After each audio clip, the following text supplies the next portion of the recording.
Hey y'all, it's Kristen from our Donnie farm, and we're at the point of the year where we experience all of the seasons in one day. So I had my puffy coat on earlier and now I'm in a tank top. So I wanted to do a little quick video of our track tour, and I really hesitated on this because the track just isn't where I want it to be, right? We see all these amazing things on Pinterest and other Facebook groups and things like that, which are such a great inspiration, but sometimes it can make us feel a little bit like we're not living up to expectations. So I want to show you my completely imperfect track so that you can see that not everything is Facebook, Pinterest perfect, and hopefully it's a little bit of an inspiration to feel good about where you are. And then we can also chat about what our plans are and the things that we're aspiring to, that we want to add, that we want to incorporate, the things that we are planning for our growth and all those sorts of things, so that you can plan along with us. So just to kind of get things started, we're starting off in our barnyard area, which is a small area that is off of the main barn and fenced in from our backyard. And I went back and forth about whether or not to include something like this in our setup, but now that I've done it, I would not do it any other way. It's a perfect way to feed the horses who need a little bit of extra calories. We have an off-the-track thoroughbred who eats multiple times a day. She just needs a little bit more oomph than some of our kind of air fern horses. It's also a nice place. We recently had a colic scare with one of our horses. Again, this weather has just been all over the place. So to be able to isolate him and be able to monitor his water intake and his manure output, but keeping him close by his friends, was really, really helpful. So if you're planning your barn, and you have the ability to add a little kind of quarantine space like this, it's also a nice place to let the horses hang out while we brush them, or just kind of waiting for the vet. This is where we also do our trims and things like that. I am glad that I decided to add this space. I was worried about creating too many fences when we first looked at it, but so far I'm really digging it. So this is our main barn here. We don't have any stall, well, that's not true. We have one stall that we use for either feeding or kind of quarantine type stuff. Not quarantine from a biological quarantine, but more quarantine from a physical quarantine, like I was saying, if we're trying to monitor manure output or something like that.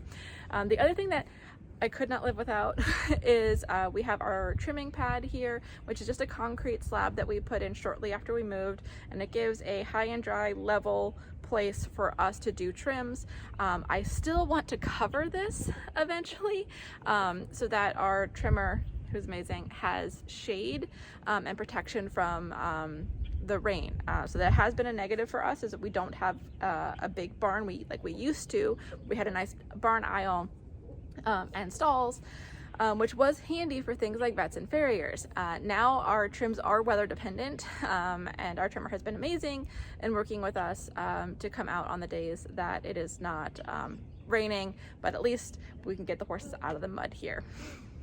Still in the barnyard, we have our chicken coop behind us here, and I'm showing this because I'm using the chickens as part of our fly management strategy. So we compost all of the manure around the perimeter of the track, and then the chickens go to work scratching through that, and the filth flies, so our house flies and some of the horse flies, they breed in manure and rotten hay, which means that their larvae are in the manure and rotten hay. So with these guys out and about and digging through that, my fingers are crossed that they're going to be eating those larvae before they become flies. We are in a very wet area here in Hampton Roads, southeastern Virginia, and we back up to the Great Dismal Swamp. So I just know that flies are going to be a main problem for us. I'm trying to combat that in a few ways. Like I said, we have the chickens out doing their thing, but also I'm trying to make this a bird sanctuary. So I'm looking for native trees and plants that are going to support our insectivore birds, who will be out hunting, eating flies, all those sorts of things. Good news is that mosquitoes and dragonflies live in the same area, which makes sense because dragonflies eat mosquitoes and other flies.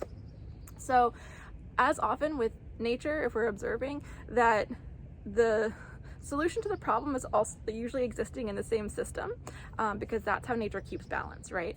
So if we went all in on insecticides and, you know, trying to make sure that we're eliminating all places where water collects, we run the risk of only allowing the kind of pest insects and never their predators to come in. So we're trying to combat our kind of insect, what I assume will be a problem, with creating environments that are conducive to the animals that eat them.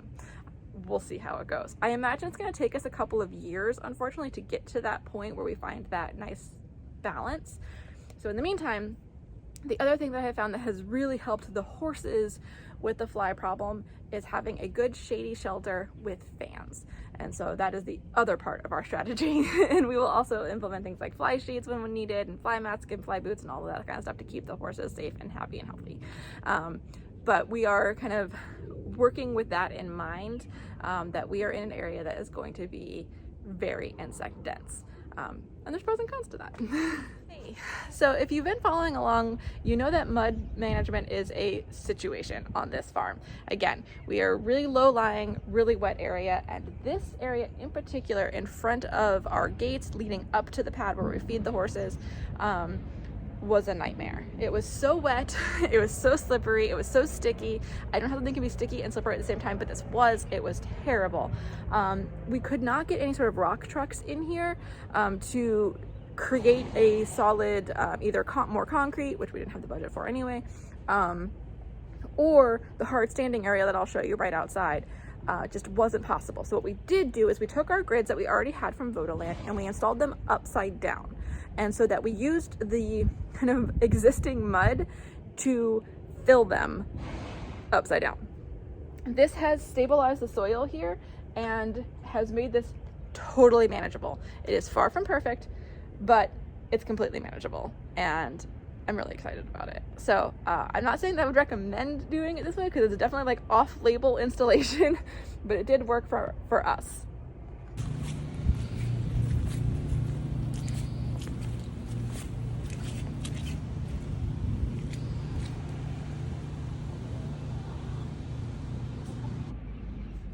This is our shelter. It is large enough for all the horses to get in, and we don't have any real stalls. We do have one small kind of sectioned off area where we can feed a horse or monitor them, like I was saying, but otherwise it is open.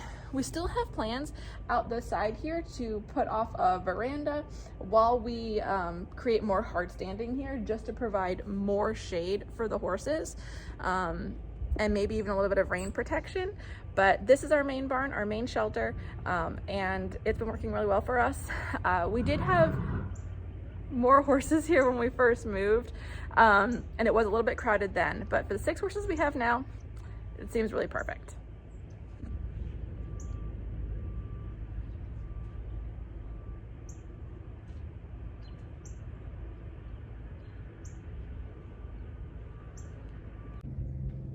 Off of the main shelter, we have our hard standing area and our sand pit, which are 2 of my favorite parts about the property. Again, having a hard standing area sectioned off right outside your barn, I think is critical. This was installed appropriately with the Vodaland grids, and then we added number 10 stone to fill it, and it's been topped up once already when we're working on another project. The sand area is we laid down landscaping fabric and then topped that with sand, and that has also been holding up really well. It has drained really nicely. I haven't had any problems with like urine collecting or anything like that. Obviously we're still in the middle of barn doors, so we haven't totally picked up here. And then as we pan over, you can see where the surface track starts. So the area the horses are standing on and this area right here are both surfaced. This middle bit is not. So this is actually pretty dry for how it's been, but you can see the entire area would look like this if it wasn't for the surfaced areas. The other main surfaced area that we have, other than the track itself, is that we have created these feeding stations. I'll just pan us around here.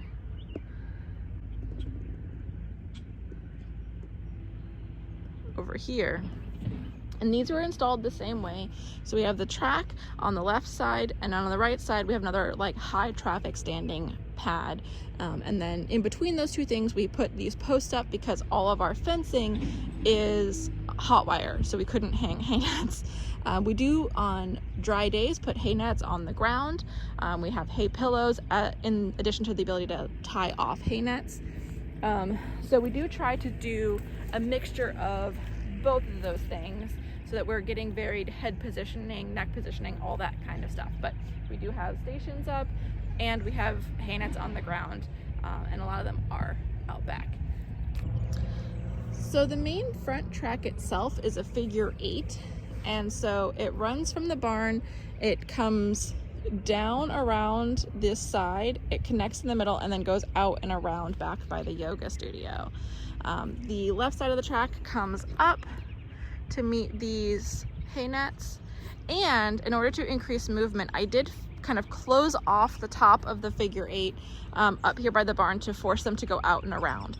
As we add more to the track, as we get the back track really set up, I think I'll be able to take this down, but right now I just wasn't seeing the movement I wanted with these hay nets being so close to the barn, so they do have to go all the way out and around to get back to them.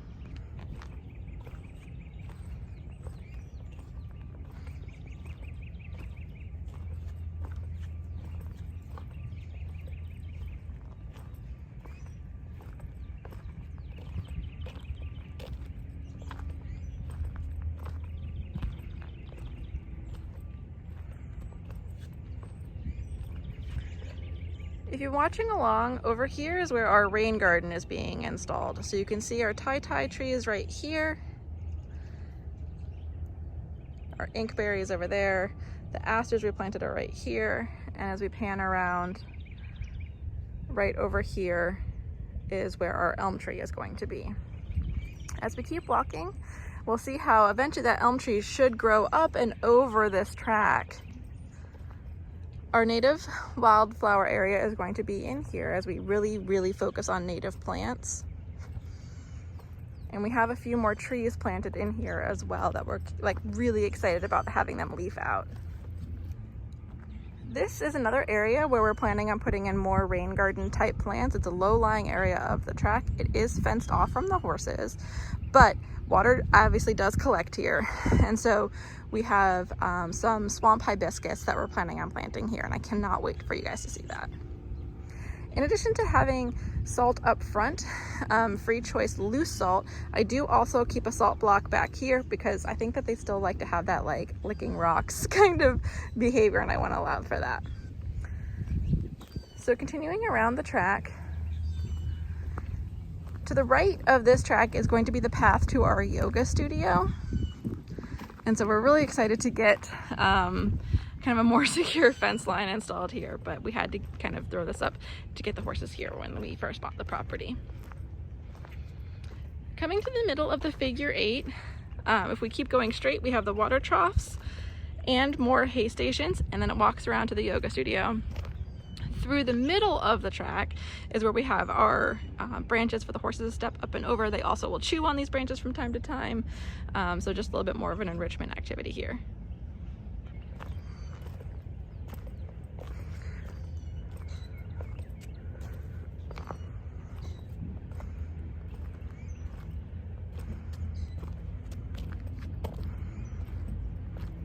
You can see the difference between the track, what's been surfaced, and what hasn't, and the mud level between the two. I honestly don't know what I would do if this was not surfaced. I think I probably would have quit horses by now. The previous owners had a surfaced area that had run down here because they were musicians, and what is now our yoga studio was their recording studio. So one of the plans that we have for this summer is to hire a friend of ours to come and actually clear all of this out and allow this surface to kind of re-emerge. And then we're going to plant down the center of these, and we're planting dogwoods. Again, just highlighting the difference between the surface part of the track and then the non-surface part of the track. So I can only imagine that everything would look like this if we hadn't put in our surface. Our surface is crush and run, which is crushed limestone, which we installed at 4 inches thick and 8 feet wide. And if I had to do it over in some low-lying areas and corners, I would probably go a little bit deeper, and we are going to touch up those areas. But honestly, for as wet as things have been, it's actually holding up pretty well. So I'm excited with this. I have posted in another video that we had 800 feet of surfaced area laid, and it was about $8,000. So if you're planning for something like this, and that doesn't include the 2 high traffic pads or the sand. So it definitely isn't like the least expensive thing to do, but hands down is 100% worth it. The center of our track, which the horses are off of, is going to be our main like long-term garden and food forest area. So we have our like kitchen garden up front by the house, and so things that we're going to be harvesting daily will be up there. Back here we will have our mini orchard with our fruit and nut trees. We have one kind of sad apple tree hanging out right now, but it's still early days, so I'm envisioning this gorgeous area filled with fruit and nut trees, and raspberry bushes and blueberry bushes and all that kind of fun stuff. And then we're also going to put our longer term vegetable garden back here. So things that take a long time, things like cauliflower or potatoes, or things that you're not like getting every single day but take a long time to mature, they'll be out here, which I would consider this to be like zone 2 in permaculture zones, whereas zone 0, zone 1 would be our like normal kitchen garden that we're going to be harvesting from every day.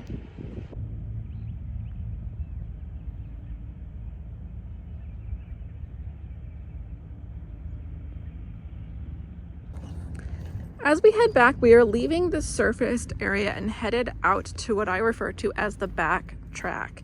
And again, you can already see that the mud is much worse out here.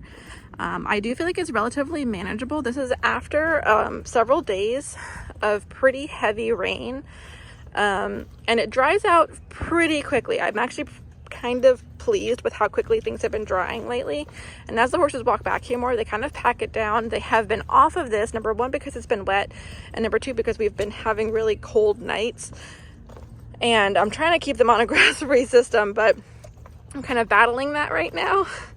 As the nights are warmer, I'll be able to turn them back out here, and hopefully they will trash up this grass and we won't have too much to worry about this summer. But I do have a gate here where I'm able to segregate them and keep them grass free, or when it's possible, allow them on the grass. So headed out to the kind of back track. Our track goes all the way back to the woods back there, and you can see there's much more green on here than I would really like. I'm really hopeful that once the horses get back here, they'll kind of trash this up more. They've, like I mentioned earlier, they've been off of it for a few days because of the weather, both being wet and cold. We unfortunately do have cool season grasses here, which I'm not in love with. And I have mentioned in other videos that if I was creating a traditional grazing system, cool season grasses would not be my first choice. But again, I'm hoping that we're going to mostly keep the horses off of this, meaning that I hope there isn't a lot of grass on the system. So what we've done back here to maximize the space is that we've created these switchbacks, and so the horses actually come out and around these little islands that we're going to plant, again, native plants, trees, bushes, shrubs. I want that to allow for more browsing opportunities and things along those lines. In addition to just being more interesting, having some shade opportunities, providing housing for birds and other small mammals. So that's what these center bits are going to be. We also have a long-term plan of creating more of an out and back system that is going to come down the side of our track and come all the way down, and then they will weave their ways back up to the main barn. But you know, resources are not infinite, so we are working on saving up for that.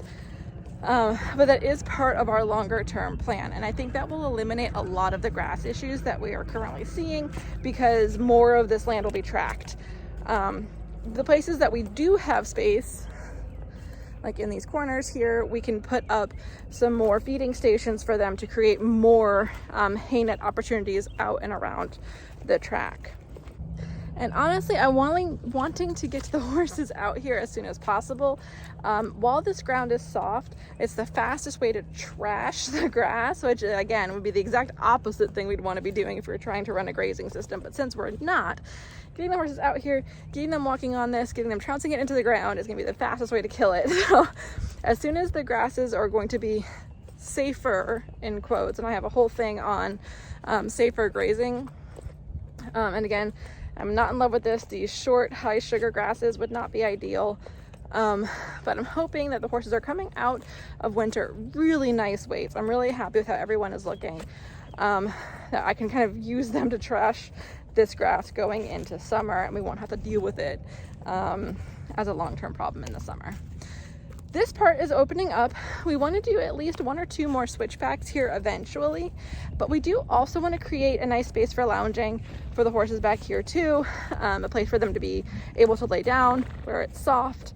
Making sure we have enough lounging spaces is really important to me because so much of their life is like on rock and the track system. So we want to create another island here in the middle with some more trees and things like that for shade. But we do want to have this space as sort of a lounging relaxation space for them. Coming back up the track, off of where that gate is that kind of walks back here is this other offshoot. And I don't know what to do with this space yet. It's definitely a space that we're going to use for quarantining horses if we add new horses to our system, which a couple of our boarders are settling into their forever properties this summer. So I think we will have 2 openings coming into May and June. And I'm just looking at little deer tracks and stuff as I'm walking. It's so cute. So we do have this walkway that leads up and around into this sort of like secluded little grotto that everything is still kind of bare right now. We're just late winter coming into early spring here, and things are just kind of starting to come back to life. But late summer, early fall last year, when everything was leafed out, this place felt magical. So coming through here, this is where we have that red maple problem. So we have to keep horses off of this section of fence.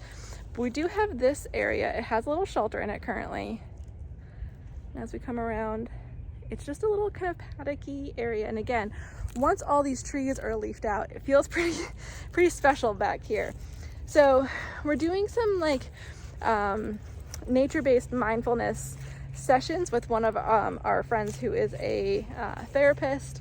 So that might be a space for that back here. I don't know, what do you all think we should do?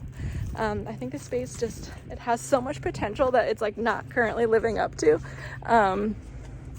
But yes, I would love to hear what you think. This bush, even though it is glorious, is a non-native rose plant that has sort of taken over here. So we are working on clearing that out, and we will plant something native in its place that's going to offer a little bit more support to our wildlife. But this, how it is very green and full, is how this whole area looks in the summer. So yeah, I'd love to hear your ideas about what we should put here. So coming back through here, we're going to come back through this gate, and now we're back up front. As you can see, the horses are now starting to get up and move around. Morning meditation is over for them. Coming up to the water trough, heading over to the feeding stations.